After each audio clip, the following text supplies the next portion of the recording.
Halo guys, selamat datang di channel Nontermate. Ini adalah video pertama di channel ini yang akan membahas alur cerita film. Buat kamu yang suka dengan channel ini, yuk bantu subscribe biar channel ini makin berkembang. Dan untuk video pertama kali ini, Nontermate akan membawakan alur cerita film Janur Ireng. Yuk langsung aja ke filmnya.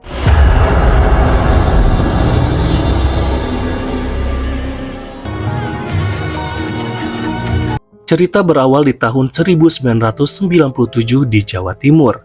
Terlihat janur kuning melengkung yang menandakan ada acara pernikahan. Terlihat orang-orang bersukaria sambil bergoyang dangdutan. Tak jauh dari situ, di sebuah rumah ada 3 orang yang sedang merayakan ulang tahun. Mereka adalah Sabdo, Intan, dan Erna. Terlihat mereka bertiga bahagia. Namun saat Erna pamit pulang, wajah Intan terlihat agak muram karena dia tidak bisa ikut study tour ke Jogja. Intan sudah lama berhenti sekolah karena keadaan ekonomi yang gak stabil setelah ayahnya meninggal. Malam harinya, Sabdo sedang tidur di kamarnya. Hingga tiba-tiba dia terbangun karena mendengar suara benda jatuh.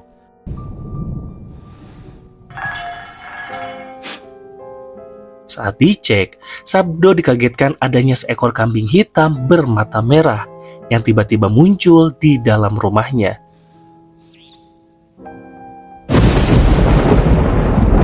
Seketika mereka pun bertatapan, tapi ketika dicek lebih dekat, kambing hitam itu seketika menghilang dan kepala kambing hitam itu tiba-tiba jatuh di atas piring. Jelas hal ini membuat Sabdo marah. Dia menenteng kepala kambing hitam itu dan berteriak di luar rumah untuk mencari orang yang berani-beraninya melakukan hal mengerikan seperti ini kepada dirinya. Tapi saat dia berteriak, kepala kambing hitam itu seketika berubah menjadi kepalanya Intan. Di tengah keterkejutannya, tiba-tiba rumah Sabdo dan Intan terbakar hebat. Keesokan harinya, ada 2 orang laki-laki yang mendatangi rumah Sabdo dan Intan yang telah habis dilahap si jago merah tadi malam. Pria itu adalah Arjo Kuncoro dan supirnya bernama Sugi. Dan ternyata guys, Arjo Kuncoro ini adalah kakak dari Kondoto, ayah dari Sabdo dan Intan. Arjo bilang dia sudah bertahun-tahun mencari keberadaan adiknya itu. Namun anehnya, kenapa Arjo bisa datang pas ketika rumah 2 keponakannya ini terbakar? Entah karena kasihan atau rasa sayang kepada 2 keponakannya, Arjo menawarkan Sabdo dan Intan buat tinggal di rumahnya. Dia bilang dia ingin keluarga Kuncoro bisa berkumpul kembali. Di rumah kita, rumah keluarga Kuncoro. Nah, setelah berdiskusi, Sabdo dan Intan pun setuju untuk tinggal di rumah Pak D dan bulenya. Tak lama setelah itu, sesampainya Sabdo dan Intan di rumah keluarga Kuncoro, mereka terlihat takjub dengan kemegahan rumah itu. Dan di saat itulah mereka pertama kali bertemu dengan bule mereka yang bernama Lasmini. Sekarang kalian gak sendiri lagi, dengan Pak D dan bule. Saat makan malam, Intan ditawari untuk melanjutkan lagi sekolah oleh Lasmini. Dan Arjo bilang kalau Sabdo dan Intan gak usah khawatir lagi masalah biaya dan uang. Terlihat Sabdo dan Intan begitu bahagia mendengar hal itu. Kan tetapi, di tengah perbincangan malam itu, terlihat Arjo menatap Intan penuh arti dengan senyuman yang sangat janggal. Malam pertama di rumah Kuncoro yang megah, Intan meminta Sabdo buat nemenin dia tidur. Intan bilang kamarnya terlalu gede dan takut tidur sendirian. Tapi Sabdo menolak. Dia menyuruh Intan buat tidur sendiri di kamarnya agar terbiasa. Akhirnya Intan pun terpaksa tidur sendirian di kamarnya meski ia merasa ketakutan. Namun baru saja dia mematikan lampu, ia mendengar suara yang menakutkan di dalam kamarnya.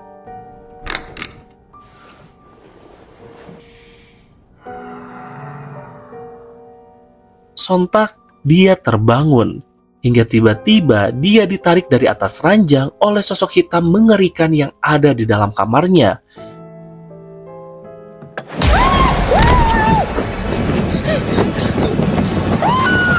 Intan pun berlari dan meminta pertolongan kepada Sabdo. Tapi setelah dicek oleh Sabdo di seluruh ruangan, gak ada apapun di kamar Intan. Keesokan paginya, Intan masih kepikiran tentang kejadian yang dialaminya semalam. Intan bilang ke Sabdo bahwa ia ngerasa kalau rumah ini sangat aneh. Hingga tiba-tiba ada suara benda pecah yang mengalihkan perhatian mereka. Kerasa aneh nggak sih, Mas? Terlihat di dekat meja makan, Lasmini terjatuh dengan kondisi wajah pucat dan hidung mimisan. Sabdo dan Intan sangat khawatir, tapi dengan santainya Lasmini bilang, "Gak apa-apa, karena hal ini udah biasa terjadi." Lalu scene pun beralih ke malam hari. Sabdo sedang tidur pulas di kamarnya hingga ia tiba-tiba dibangunkan oleh Arjo dan disuruh untuk berganti pakaian. Sabdo yang masih setengah sadar menurut saja apa yang dikatakan Pak D-nya. Pakai ini. Ada syukuran yang harus kamu jalani. Tiba di ruang tengah rumah, Arjo bilang kepada Sabdo dia harus melakukan ritual syukuran agar dia dan adiknya diberkati. Sabdo menurut saja, hingga dia dibuat heran dengan adanya kambing hitam yang sama persis dengan kambing hitam yang dia lihat di rumahnya sebelum rumahnya kebakaran. Sabdo mendekat ragu, hingga akhirnya dia dipaksa menyembelih kambing hitam itu oleh Pak D-nya. Gak hanya sampai di situ, Arjo juga memaksa Sabdo untuk meminum darah kambing hitam itu yang diikuti rafalan mantra yang dibacakan oleh Arjo.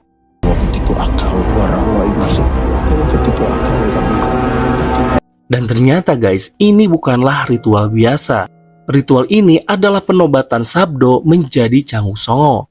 Sebelum pingsan, Sabdo sempat melihat sosok hitam berkepala kambing dan kambing yang tadi disembelih tiba-tiba hidup kembali. Keesokan paginya, Sabdo diajak pergi ke perkebunan sawit. Arjo bilang perkebunan ini dulunya adalah milik keluarga Kuncoro dan sebentar lagi akan kembali menjadi milik keluarga mereka. Dan di perkebunan itu, mereka bertemu dengan Menur Arya yang dulunya adalah abdi keluarga Kuncoro. Menur terlihat tidak senang ketika diperkenalkan dengan Sabdo. Kedatangan Arjo ke perkebunan tujuannya untuk kembali mengingatkan Menur Arya dengan penawaran yang ia berikan agar bisa menguasai kembali perkebunan ini lagi.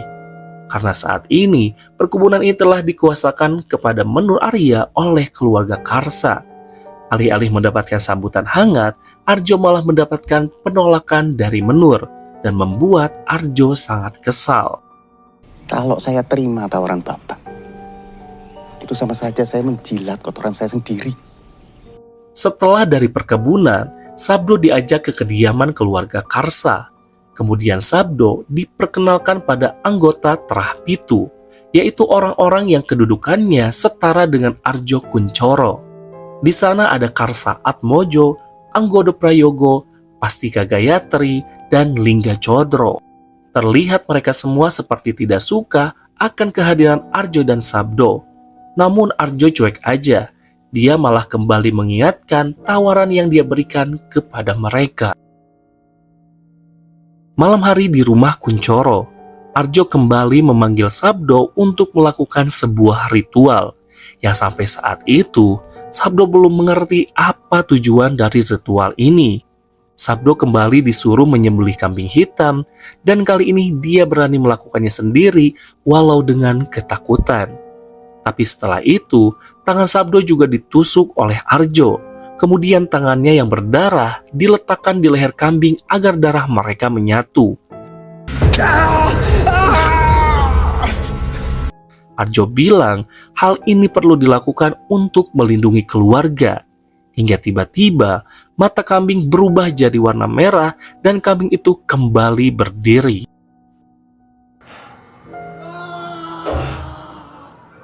Saat membasuh luka di tangannya, Sabdo mendengar sebuah teriakan. Ia mencoba tenang, tapi teriakan itu datang lagi dari arah kamar mandi. Sabdo pun terdiam menatap ke bak mandi hingga tiba-tiba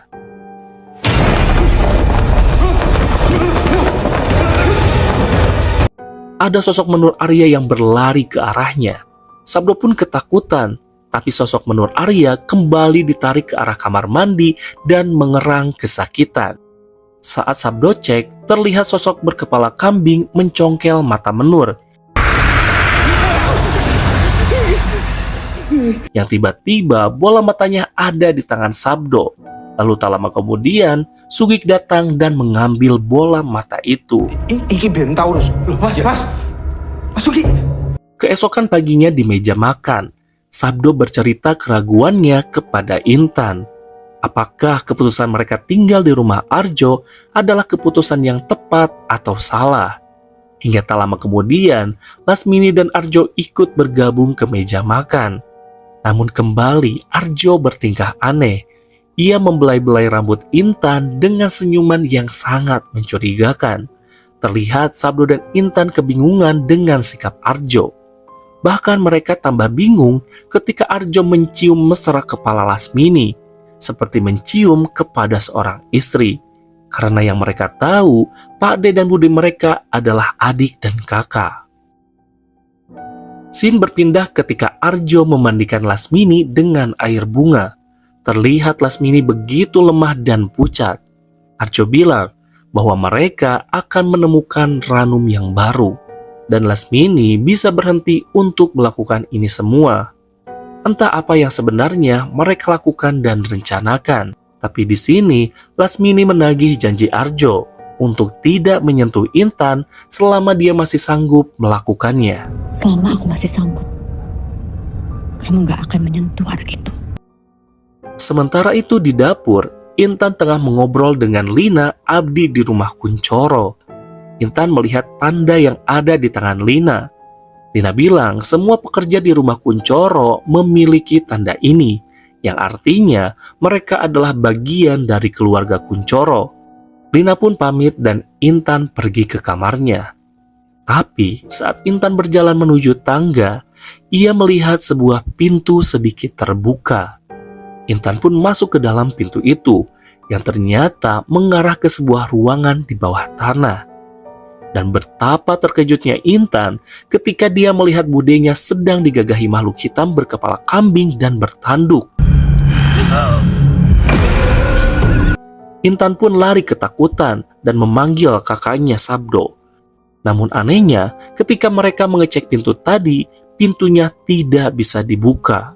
Dan sejak saat itu, mereka pun menyadari bahwa ada sesuatu yang tidak beres di rumah ini. Sabdo dan Intan mencoba untuk kabur dan mengecek semua pintu, namun tidak berhasil. Dan di saat Sabdo mencoba mencari kunci rumah, tiba-tiba Intan melihat daun yang berserakan di lantai. Dia pun mengikutinya hingga ke arah cermin. Dan tiba-tiba ada sosok wanita tanpa badan menimpanya. Seketika Intan pun kerasukan dan langsung mencekik Sabdo. Intan yang kerasukan terus menggila hingga menyerang para abdi keluarga Kuncoro. Sugik dan Fatih pun datang mencoba menahannya, namun tidak berhasil dan malah terkunci di sebuah ruangan bersama Intan yang kerasukan. Sabdo yang panik mencoba mendobrak pintu dibantu Arjo dan juga Lasmini. Nah, setelah pintu terbuka, terlihat Sugik terbaring dan Fatih yang terluka. Sabdo lantas mendatangi Intan yang bersembunyi di bawah meja. Awalnya Intan terlihat sudah sadar, namun saat Sabdo melihat ke arah cermin, sosok iblis wanita tanpa badan terlihat kembali merasuki Intan dan seketika kembali menyerang Sabdo. Arjo yang mencoba untuk menolong Sabdo malah digigit oleh Intan. Intan yang lagi bergelantungan di lampu, ia pun bilang bahwa seluruh keturunan Kuncoro harus dihabisi.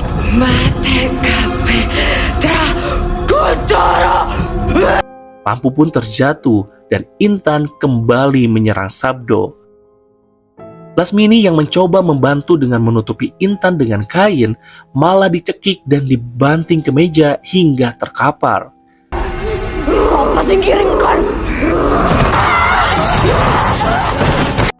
Saat Intan akan menyerang kembali, untungnya Arjo datang dengan menyiram tubuh Intan dengan air kembang, hingga akhirnya Intan pun berhasil diikat di kamarnya. Pagi harinya, Arjo mengumumkan ke seluruh abdi keluarga Kuncoro bahwa Lasmini sudah meninggal dan upacara akan dilaksanakan besok. Entah upacara jenis apa yang ia maksud, tapi yang jelas semua yang setia pada keluarga Kuncoro harus dipastikan hadir. Tempat ini sangat berarti buat keluarga kita, Sabdo. Lasmini pun disemayamkan di ruang bawah tanah dan dimandikan dengan air bunga oleh Arjo ditemani Sabdo. Arjo bilang kalau Lasmini sangat menyayangi keluarga ini sampai rela memikul tanggung jawab sebagai Ranum, yaitu pelindung keluarga dari berbagai serangan gaib yang hanya bisa dilakukan oleh wanita keturunan Kuncoro. Karena Lasmini sudah lemah, maka serangan gaib bisa mengenai keluarga Kuncoro, seperti yang dialami oleh Intan. Sabdo pun bertambah kaget ketika Arjo bilang satu-satunya wanita keturunan Kuncoro yang bisa menggantikan Lasmini jadi Ranum adalah Intan. Dan satu-satunya yang bisa menggantikannya sebagai Ranum, Intan. Di sini pun Sabdo diberitahu bahwa dirinya adalah Cenguk Songo, di mana darahnya adalah kekuatan yang paling sakti di tanah Jawa. Dengan alasan ini, terjawablah sudah kenapa Sabdo selalu disuruh menyembelih kepala kambing hitam dan menyatukan darahnya dengan darah kambing itu. Seperti saat ini, Sabdo kembali disuruh menyembelih leher kambing hitam dan darah kambing itu disatukan dengan darah miliknya, dengan tujuan untuk membalas orang-orang yang telah menyakiti keluarga Kuncoro. Setelah Arjo membacakan mantra, seperti biasa kambing hitam yang tadi disembelih kembali bisa berdiri. Sin pun berpindah kepada Intan yang terjebak di dunia lain. Ia ketakutan dan terus berlari mencari sumber suara Sabdo, hingga tiba-tiba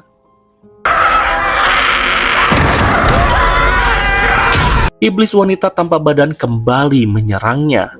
Seketika Intan pun tersadar di tempat tidurnya dan bersikap seperti Intan yang biasanya. Sabdo pun percaya dan mendekat untuk melepas ikatan di kaki dan tangan adiknya. Tapi saat Sabdo melepas ikatan, Intan kembali kesurupan dan menyerang Sabdo.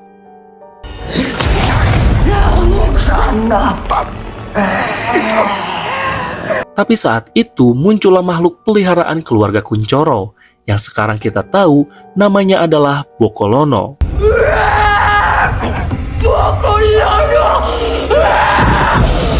Iblis yang merasuki Intan terus saja berteriak ketakutan dengan kehadiran sosok Bokolono ini, hingga Intan kembali pingsan. Begitupun dengan Sabdo, dia juga ketakutan melihat sosok Bokolono yang melemparkan jantung manusia ke arahnya. Tak lama setelah itu, Sugik pun datang dan membungkus jantung itu.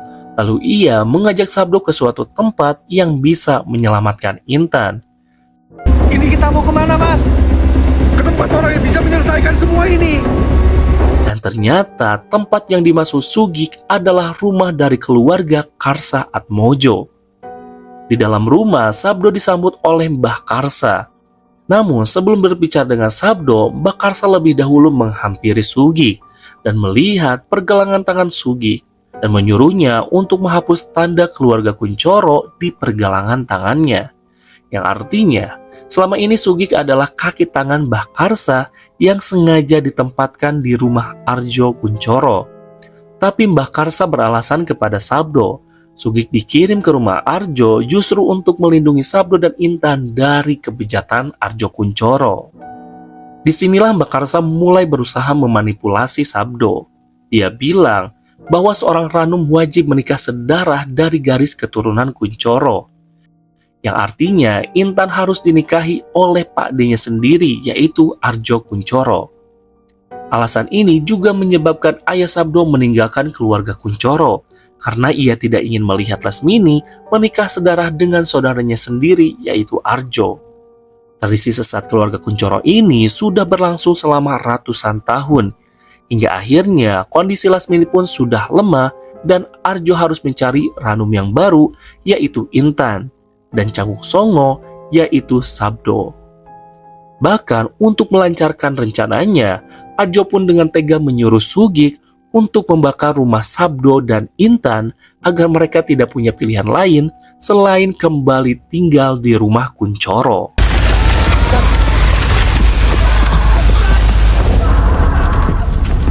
Bakarsa juga menceritakan bahwa ia dan cucunya Della diserang oleh sosok Bokolono suruhan dari Arjo. Tapi untungnya serangan itu mengenai abdi keluarga Karsa yaitu Suci.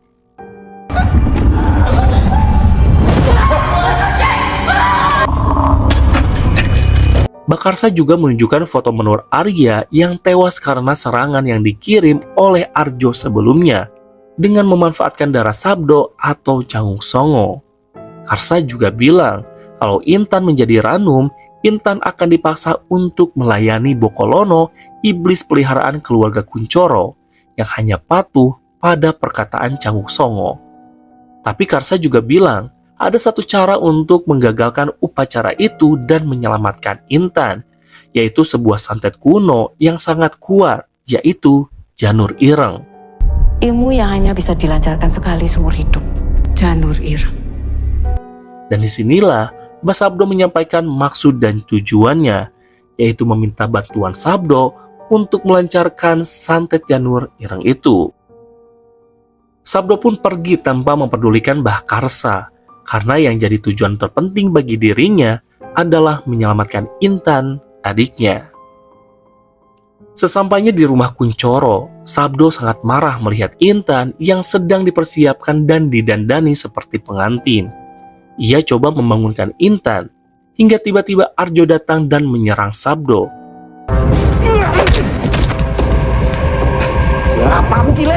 Arjo bilang ia akan memiliki Canguk Songo dari darah dagingnya sendiri dari Ranum Intan. Dan yang lebih gilanya lagi, Lasmini meninggal bukan karena sudah tidak kuat, tetapi meninggal karena dicekik oleh Arjo agar bisa secepat mungkin menjadikan Intan sebagai Ranum yang baru. Sontak saja, Sabdo sangat marah dan langsung menghajar Arjo.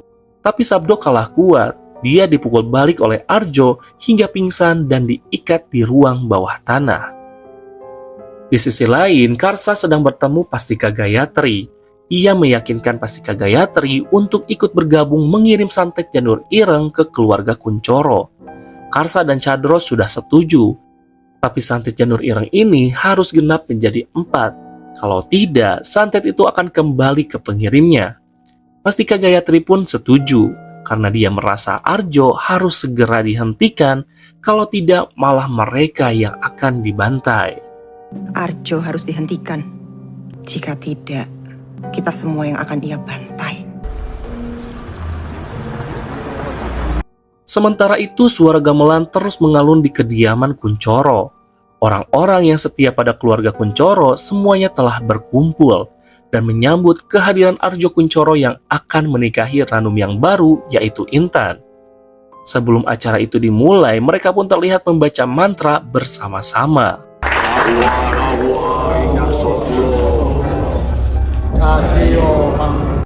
Sedangkan di ruang bawah tanah, Intan yang belum sadarkan diri dan Sabdo yang mencoba untuk melepaskan ikatan didatangi Sugik yang berusaha meyakinkan Sabdo untuk ikut melancarkan santet Janur Ireng dengan mengatakan kebohongan bahwa 7 keluarga sudah setuju dan tinggal menyisakan persetujuan Sabdo. Sugik juga mendesak Sabdo, jika santet Janur Ireng ini tidak dilakukan, maka upacara pernikahan Arjo dan Intan tidak bisa dibatalkan. Karena merasa terdesak untuk menyelamatkan adiknya, akhirnya Sabdo pun setuju. Ia langsung membentur-benturkan kepalanya untuk mengeluarkan darah segar dengan niat untuk menghabisi Arjo Kuncoro dan pengikutnya. Darah Sabdo pun diteteskan di atas Janur dan tiba-tiba Janur berubah menjadi hitam. Seketika itu, seluruh abdi setia keluarga Kuncoro kesakitan dan tubuh mereka berubah menghitam. Dan saat itulah santet Janur Ireng bekerja. Janur Ireng! Di sisi lain, Intan tersadar dan Sugik mencoba melepas ikatan tali yang mengikat Intan. Namun tiba-tiba Sosok Bokolono muncul dan Sugik pun melarikan diri meninggalkan Intan dan Sabdo bersama sosok Bokolono. Intan dan Sabdo berteriak histeris. Suasana bertambah mencekam ketika Bokolono berusaha menggagahi tubuh Intan. Untung saja saat itu Sabdo berhasil melepas tali ikatannya dan langsung mengusir sosok Bokolono. Karena sosok ini hanya patuh pada Canguk Songo, sosok Bokolono pun langsung pergi begitu saja. Sabdo dan Intan yang berhasil kabur dari ruang bawah tanah seketika kaget melihat kondisi di dalam rumah yang sangat kacau dan mengerikan. Semua orang terus menyakiti dirinya sendiri, tak terkecuali dengan Pak De mereka, Arjo Kuncoro, yang berakhir mengenaskan.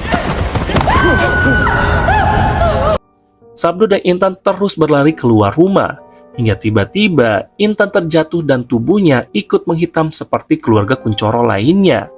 Di sana ada Mbah Karsa dan juga Sugik yang menghampiri mereka berdua.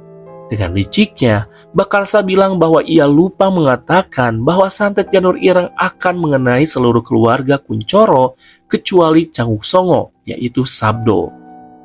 Sabdo dan Intan pun terlihat ketakutan saat itu, ditambah dengan kemunculan iblis tanpa badan yang selama ini merasuki tubuh Intan, yang ternyata adalah peliharaan keluarga Karso Atmojo, yaitu Sengar Turi. Dia adalah Sengar Turi, ingon keluargaku. Tak lama dari situ, Intan pun menghembuskan nafas terakhirnya. Melihat adiknya meninggal dengan tragis, Sabdo pun marah dan mencoba menyerang Mbah Karsa. Namun Sabdo ditahan oleh Sugik dan seketika ditikam berkali-kali oleh Mbah Karsa. Sabdo pun terjatuh di samping adiknya dan semuanya pun gelap.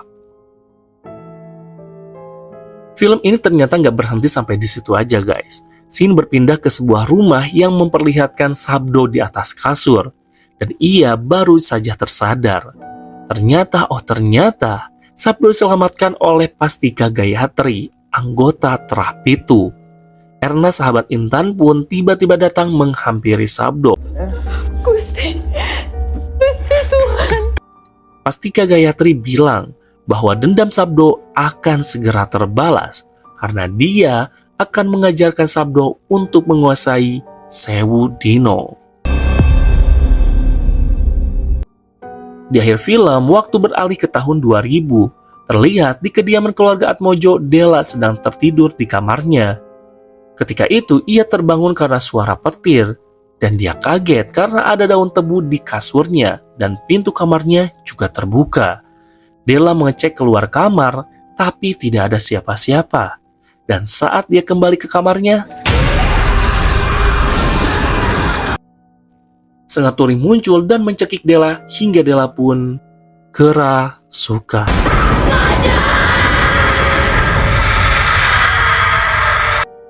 Itulah guys alur cerita film Janur Ireng. Gimana pendapat kalian tentang film ini? Yuk tulis pendapat kalian di kolom komentar. Dan jangan lupa juga buat subscribe channel YouTube Nonton Made biar kamu gak ketinggalan video selanjutnya. Oke, next kalian mau diceritain film apa lagi nih? Yuk tulis rekomendasi kalian di kolom komentar.